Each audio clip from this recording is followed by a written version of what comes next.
السلام علیکم ورحمۃ اللہ وبرکاتہ۔ معزز سامعین و ناظرین، آج ہم ایک ایسی سبزی کے بارے میں گفتگو کریں گے جو بہت مفید ہے۔ تو سامعین محترم، وہ سبزی ہے شملہ مرچ۔ شملہ مرچ جوڑوں کی سوزش اور درد کو ختم کرتی ہے اور میٹابولک ریٹ بڑھا کر وزن کم کرنے میں مدد دیتی ہے، اور یہ جلد کے لیے بہت صحت بخش ہے۔ شملہ مرچ میں وٹامن سی ہوتا ہے جو کہ امیون سسٹم کو طاقتور بناتا ہے۔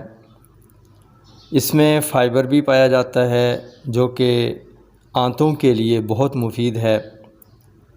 اس میں RBC پیدا ہوتا ہے اور یہ خون کی کمی کو دور کرتی ہے۔ اس کے علاوہ شملہ مرچ دل کی صحت کی ضامن ہے۔ شملہ مرچ میں وٹامن ای کی موجودگی بالوں اور جلد کو گلو پیدا دیتی ہے، اور وٹامنز رکھنے کی وجہ سے اس میں وٹامن B1، B2، B3 اور B6 ہوتا ہے۔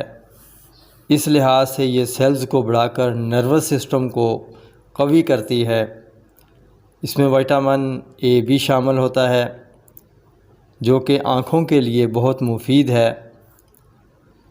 اس میں میگنیشیم کی مقدار بھی ہوتی ہے جو کہ دل کی رفتار کو منظم کرنے اور نروس سسٹم کو فعال بنانے میں مدد کرتی ہے۔ شملہ مرچ جوڑوں کی سوزش اور درد کو بھی کم کرتی ہے۔ تو سامعین محترم، شملہ مرچ کا استعمال مجموعی طور پر جسم انسان کو صحت مند رکھتا ہے۔ بعض مزاج کے لوگ ایسے ہیں جن کو شملہ مرچ ریئیکشن کرتی ہے، تو وہ اس سے پرہیز کریں، وہ استعمال نہ کریں۔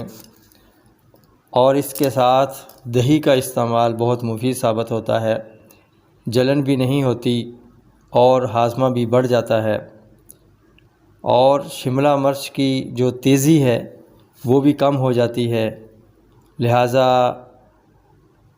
شملہ مرچ کا استعمال موسم کے لحاظ سے بہت فائدہ مند ثابت ہوتا ہے، اور جن کے سینے میں جلن رہتی ہے، کھانسی ہوتی ہے، یا آنکھوں میں چنگاریاں سی اڑتی ہوئی محسوس ہوتی ہیں، یا خارش کی شکایت ہے، یا آنکھوں میں جلن اور خارش ہے، یا منہ کی اندرونی جھلی میں سوزش ہے، تو وہ حضرات استعمال نہ کریں۔ اگر کرنی بھی پڑ جائے تو ساتھ دہی کا استعمال کیا جائے تو یہ عوارضات کافی حد تک کم ہو جاتے ہیں۔ تندرستی انمول نعمت ہے۔ انہی الفاظ کے ساتھ اب اجازت چاہوں گا، پھر ملیں گے اگلی ویڈیو میں ایک نئے ٹاپک کے ساتھ۔ تب تک کے لیے اجازت دیجیے۔ السلام علیکم ورحمۃ اللہ وبرکاتہ۔